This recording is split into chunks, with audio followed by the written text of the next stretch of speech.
Hello అందరికీ. ఒకప్పుడు కెచప్లు, tomato సాస్లు, రకరకాల సాస్లు లేనప్పుడు ఈ దబ్బకాయ పచ్చడే దిక్కంట అత్తమ్మ చెప్పారు. సో నేను ఎప్పుడు దీన్ని తినలేదు, ఇదే మొదటిసారి. భలే అనిపించింది. దబ్బకాయ పచ్చడి పెట్టుకోవడం చాలా సింపుల్.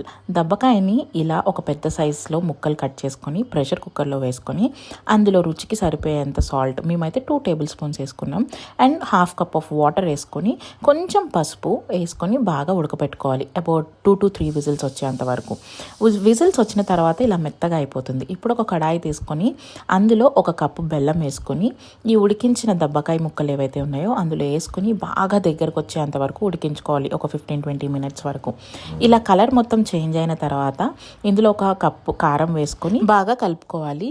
తాలింపు చాలా సింపుల్. ఆవాలు, ఎండుమిరపకాయలు, కరివేపాకు వేసుకుని తాలింపు వేసుకొని ఫ్రిడ్జ్లో స్టోర్ చేసుకుంటే 3 months ఉంటుంది, బయట ఉంటే 1 month వరకు ఉంటుంది. తినడానికి మనకు చాలా టేస్టీగా ఉంటుంది.